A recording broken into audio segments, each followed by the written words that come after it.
आपल्या जिल्ह्यामध्ये इंधनाची परिस्थितीबद्दल मी सगळ्यांना सांगू इच्छिते की आपल्याकडे पेट्रोल आणि डिझेल जे आहे ते मागच्यापेक्षा जास्त प्रमाणात आहे उपलब्ध, तरीही त्याची कमतरता लोकांना भासत आहे. कारण डिमांड खूप जास्त वाढलेली आहे. जे काही स्टॉक एक पेट्रोल पंपवरती पूर्ण दिवसभर चालायचे ते आता 4 तासात संपत आहे, कारण लोकांची डिमांड खूप वाढलेली आहे.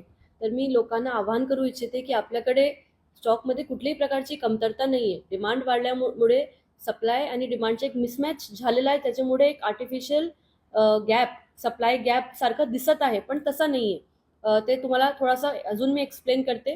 240 KL अगोदरच्या आपल्या जिल्ह्याच्या सप्लाय होता आणि ते आता 600 पेक्षा जास्त झालेला आहे.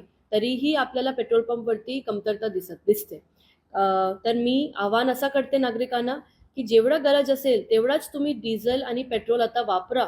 जास्त साठा करू नका. घाबरण्याची काही गोष्ट नाही आहे. आपल्याकडे मनमाडला आपला फिलिंग सेंटर आहे, तिकडून आपल्याला कॉन्स्टंटली सप्लाय सुरू आहे. आणि आपला जे दुसरा प्रश्न आहे की किती पेट्रोल पंप बंद आहे, तर आपल्याकडे 177 पेट्रोल पंप जे आहे त्याच्यापेक्षा त्याच्यामध्ये जवळपास 10% पेट्रोल पंप काहीतरी टेम्पररी बंद आहे, कारण त्यांचे पेट्रोल डिझेल आत्तासाठी संपलेलं आहे, पण ते रिफिल होणार आहे. त्याचा काही विषय नाही. आणि 2 पेट्रोल पंप जे बंद झाले त्यांच्या टॅक्सेशनचा विषय होता, म्हणून ते बंद झालेले आहेत. तर मी नागरिकांना आवाहन करते की कुठलीही अफवावरती विश्वास न ठेवता तुम्ही प्रशासनाच्या सहकार्य करा आणि जेवढं गरज असेल तेवढाच पेट्रोल आणि डिझेलचा आता वापर करा.